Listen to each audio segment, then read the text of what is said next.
Okay, അപ്പോൾ ഇനി മറ്റൊരു ക്വസ്റ്റ്യൻ ആണ് കേട്ടോ, ഈ ലാസ്റ്റ് കാണുന്ന is this reaction A redox reaction? ഇതൊരു റിഡോക്സ് പ്രവർത്തനമാണോ എന്നാണ് ചോദ്യം.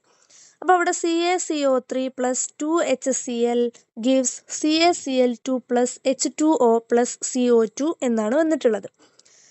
അതായത് നമുക്കറിയാം റിഡോക്സ് റിയാക്ഷൻ എന്താണ്. ആ റിയാക്ഷനിൽ ഓക്സിഡേഷനും റിഡക്ഷനും ഒരുമിച്ച് നടക്കുന്നുണ്ടെങ്കിൽ അതിനെ നമ്മൾ റിഡോക്സ് റിയാക്ഷൻ എന്ന് വിളിക്കും. ഓക്കെ, അപ്പോൾ ഇതൊരു റിഡോക്സ് റിയാക്ഷൻ ആണോ എന്ന് നോക്കണമെങ്കിൽ നമുക്ക് പറയണം എന്നുണ്ടെങ്കിൽ എന്താണ്, ഇവിടെ ഓക്സിഡേഷനും റിഡക്ഷനും നടക്കുന്നുണ്ടോ എന്ന് നോക്കണം. അത് നമുക്ക് ചെക്ക് ചെയ്യുന്നത് എങ്ങനെയാണ് പറഞ്ഞുതരാം. ഓക്കെ, അപ്പോൾ ആ ഒരു ഇക്വേഷൻ നമ്മൾ ഇങ്ങോട്ട് എഴുതിയെടുത്തിട്ടുണ്ട്. അപ്പോൾ ഇനി ഇതിനെങ്ങനെയാണ് ഇത് ചെക്ക് ചെയ്യുന്നത്?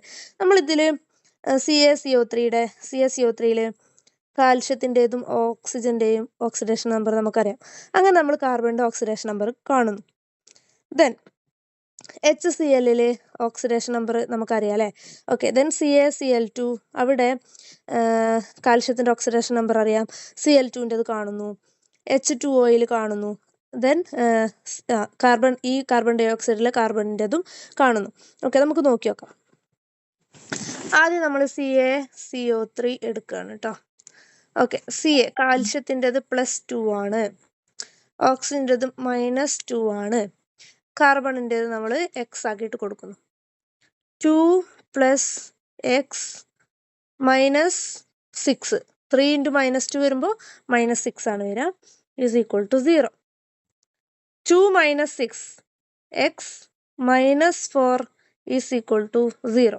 2 - 6 ചെയ്യുമ്പോൾ -4 വരും, X -4 = 0 എന്ന് കിട്ടി. അങ്ങനെയാണെങ്കിൽ X എത്ര വരിക? X = 4 അല്ലേ. -4 സമത്തിൻ്റെ അപ്പുറത്തേക്ക് പോകുമ്പോൾ X = 4 എന്ന് വരും, X = 4. ഓക്കെ, അതായത് കാർബണിൻ്റെ ഓക്സിഡേഷൻ നമ്പർ എന്ന് പറയുന്നത് 4 ആണ് എന്ന് കിട്ടി. ഓക്കെ, കാൽഷ്യത്തിൻ്റെത് +2 ആണ്, ഓക്സിജൻ്റെത് -2 ആണ്. ദെൻ HCl നമുക്കറിയാം ഹൈഡ്രജൻ്റെത് +1 ആണ്, ക്ലോറിൻ്റെത് -1 ആണ്. കാൽഷ്യം ക്ലോറൈഡ് CaCl2ൽ Clൻ്റെത് ക്ലോറിൻ്റെത് -1 ആണ്. അപ്പോൾ -1 × 2 ചെയ്യുമ്പോൾ -2 എന്ന് വരും. ദെൻ ഈ -1 × 2 ചെയ്യുമ്പോൾ -2 എന്ന് വരും. കാൽഷ്യത്തിൻ്റെത് +2 ആണല്ലോ, -2 + 2 അല്ലേ, = 0. ഓക്കെ, ദെൻ H2Oയിൽ ഹൈഡ്രജൻ്റെത് +1 ആണ്, ഓക്സിജൻ്റെത് -2 ആണ് എന്ന് നമുക്കറിയാം. +1 എന്ന് വരുമ്പോൾ +1 × 2 വരുമ്പോൾ അവിടെ 2 എന്ന് വരും. ഓക്കെ, അപ്പം -2 = 0 എന്ന് വരും. ഓക്കെ, +1 -2. ദെൻ ഇനി കാർബൺ ഡൈ ഓക്സൈഡിൽ നോക്കാം.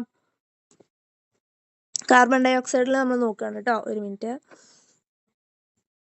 കാർബൺ ഡൈ ഓക്സൈഡിൽ ഓക്സിജൻ്റേത് -2 ആണ്, -2. ദെൻ കാർബണിൻ്റെ X എന്ന് എടുത്തു കൊടുക്കാം. നേരത്തെ നമ്മൾ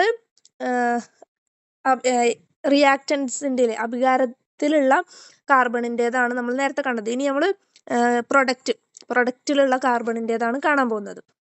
ഓക്കെ, അപ്പോൾ X + -2 × 2, ഓക്കെ, -2 × 2.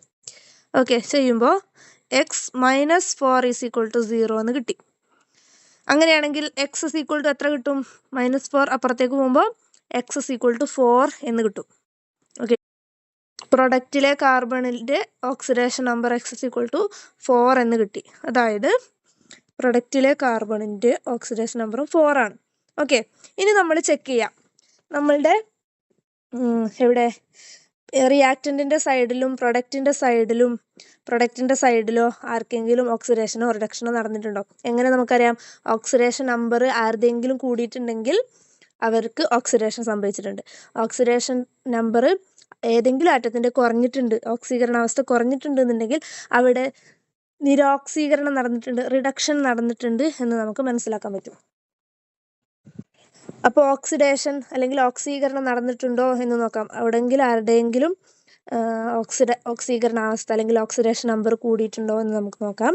കാൽഷ്യത്തിൻ്റേത് +2 തന്നെയാണ്, ദെൻ കാർബണിൻ്റേത് റിയാക്റ്റൻറ്റിൻ്റെ സൈഡിലും പ്രൊഡക്റ്റിൻ്റെ സൈഡിലും 4 തന്നെയാണ് അല്ലേ. 4 ആണ്. അഭികാരങ്ങളുടെ സൈഡിലും ഉൽപ്പന്നങ്ങളുടെ സൈഡിലും 4 ആണ്. ഇനി ഓക്സിജൻ്റെ നോക്കിയേ, -2 ആണ്, -2 ആണ്. ഹൈഡ്രജൻ്റെത് +1 ആണ്, +1 ആണ്. ക്ലോറിൻ്റേത് -1 ആണ്, -1 ആണ്. അപ്പോൾ അവിടെ എന്താണ്, ഓക്സിഡേഷനോ റിഡക്ഷനോ നടന്നിട്ടില്ല. അതായത് ഓക്സീകരണമോ നിരോക്സീകരണമോ നടന്നിട്ടില്ല. ഓക്സിഡേഷൻ നമ്പർ കൂടിയിട്ടോ കുറഞ്ഞിട്ടോ ഇല്ല, ഓക്സീകരണാവസ്ഥ കൂടിയിട്ടോ കുറഞ്ഞിട്ടോ ഇല്ല അല്ലേ. അപ്പോൾ ഇവിടെ ഓക്സിഡേഷനും റിഡക്ഷനും നടക്കാത്തത് കൊണ്ട്, ഓക്സീകരണവും നിരോക്സീകരണവും നടക്കാത്തത് കൊണ്ട് ഇത് ഒരു റിഡോക്സ് പ്രവർത്തനമല്ല, അല്ലെങ്കിൽ ഒരു റിഡോക്സ് റിയാക്ഷൻ അല്ല എന്ന് നമുക്ക് എഴുതാൻ പറ്റും. ഓക്കെ.